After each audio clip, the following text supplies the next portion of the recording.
செல்லக்குட்டீஸ் எல்லாருக்கும் சிறப்பான தரமான மாலை வணக்கம். தற்பொழுது 10, 11, 12ஆம் வகுப்பு மாணவர்களுக்கு ரிசல்ட் தேதி. ஓகேங்களா, ரிசல்ட்டை பற்றி தான் நம்ம வந்து பார்க்க போகிறோம்.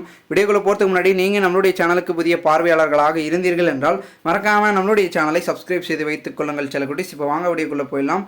மாணவ செல்வங்கள் வந்து பெரும் விதத்தில் இருக்காங்க. ஓகேங்களா, ஏன்னா வந்து ஆல் ஓவராக வந்து 10த்துக்கும் ஓரளவுக்கு முடிந்து விட்டது பேப்பர் கரெக்ஷன். ஓகேங்களா, இதுக்கப்புறம் எல்லாருமே வெயிட் பண்ணுறது ரிசல்ட் தான். ஓகேங்களா, 11த்துக்கு அவங்களுக்குலாம் ரொம்ப ஃபாஸ்ட்டாக பண்ணுறாங்கப்பா. ரொம்ப வந்து பார்த்தீங்கன்னா எப்படி சொல்கிறது, உள்ளே போய் இதெல்லாம் வந்து தப்பு கரெக்டு அப்படின்னு வந்து பார்த்தீங்கன்னா ரொம்பலாம் கஷ்டப்பட்டுலாம் திருத்த மாட்டாங்க. அப்படியே பார்த்தாங்களா டக்கு டக்குன்னு மார்க் போட்டாங்களா அப்படின்னு போயிட்டு இருப்பாங்க. ஏன்னா வந்து அவங்க வந்து 12த்துக்கு போகிறாங்க.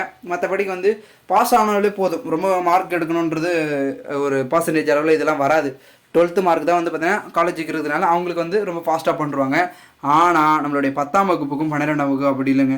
12த்துக்கு சொல்லவே வேணாம், கிரேஸ் மார்க்கும் கொடுக்கல. ஒரு பக்கம் சரி கிரேஸ் மார்க் தான் கொடுக்கல, பேப்பர் கரெக்ஷனேஷன் நல்லா பண்ணி நமக்கு வந்து மார்க் போட்டிருப்பாங்களா அப்படின்ற ஒரு நோக்கத்திலையும் எண்ணத்திலையும் வந்து மாணவ செல்வங்கள் 12ஆம் வகுப்பு போட்டிருக்காங்கப்பா, நல்லாவே பண்ணியிருக்கேன் அப்படின்னு வந்து ஆசிரியர்கள் ஒரு பக்கம் சொல்லி கொண்டிருக்கும் வேளையில் தற்பொழுது ஒரு சில ஆசிரியர்கள் சொல்கிறாங்க, மாணவர்கள் ஒரு சில மிஸ்டேக்கள் வந்து ஒரு சில கொஷின்ஸில் வந்து பண்ணியிருக்காங்க, குறிப்பாக மேஜர் சப்ஜெக்ட்லாம். அதெல்லாம் வந்து பார்த்தீங்கன்னா அப்படி இப்படி போட்டிருக்கான் அப்படின்னு வந்து சொல்கிறாங்க நம்மளோட ஆசிரியர் பெருமக்கள்.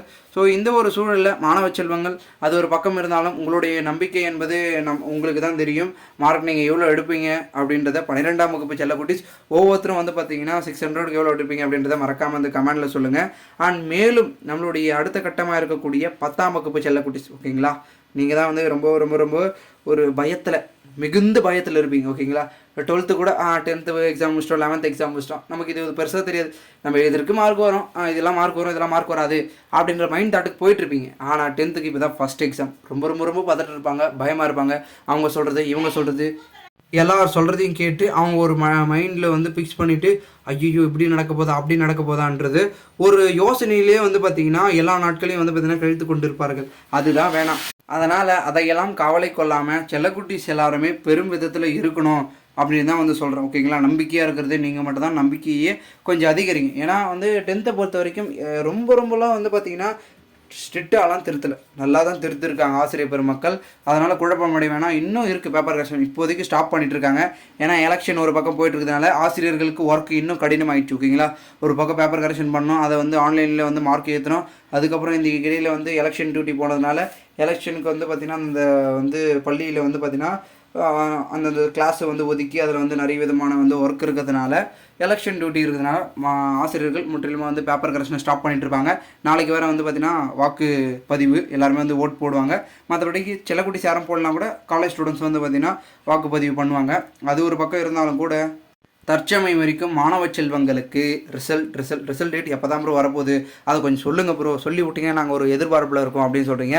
இதுக்கு முன்னாடியே நிறைய தடவை சொல்லிட்டேன். ஓகேங்களா, உங்களுக்கு ரிசல்ட் வந்து பார்த்திங்கன்னா 5ஆம் தேதி வராது, சண்டேனால 5ஆம் தேதி வராது, 6ஆம் தேதி மண்டே, அதனால் மண்டே வந்துடும். அதுக்கப்புறம் அதுலேருந்து ஒரு 4 நாள் தான், 10ஆம் தேதி உங்களுக்கு 10த்துக்கு வந்துடும். ஓகேங்களா, 11த்துக்கு வந்து மேபி 13, 14க்குள்ளே வந்துடும். இவ்வளோ தாங்க டேட்டு, மற்றபடிக்கு ரொம்ப யோசிக்க வேண்டிய அவசியம் இல்லை செல்லக்குட்டீஸ் எல்லாரும். அதனால் நீங்கள் ஒரு பக்கம் எதிர்பார்ப்பில் இருந்தாலும் ஒரு பக்கம் நம்பிக்கையாக எடுங்க, தவறான முடிவுகளை யாரும் எடுக்காதீங்க. ஓகேங்களா, அதை தான் வந்து மீண்டும் நான் வந்து செல்லக்குட்டீஸுக்கு சொல்கிறது. ஓகேவா, ஓகே செல்லக்குட்டீஸ், இது போன்று நீங்கள் வந்து schools update, result update and paper correction A to Z நீங்கள் தெரிஞ்சிங்கன்னா நம்மளுடைய சேனலை சப்ஸ்கிரைப் பண்ணிட்டு கூட இருக்க பெல்லைக்கான ஆளில் செட் பண்ணி வச்சுக்கோங்க. அப்போ தான் நம்ம போடுற டக்குன்னு வீடியோலாம் உங்களுக்கு நோட்டிஃபிகேஷன் மூலம் வரும், நீங்களும் அடுத்தடுத்து தெரிஞ்சுக்கணும். ஓகேவா, ஓகே ஸ்டூடெண்ட்ஸ், பாய், டேக் கேர், நெக்ஸ்ட் வீடியோவில் சந்திக்கலாம்.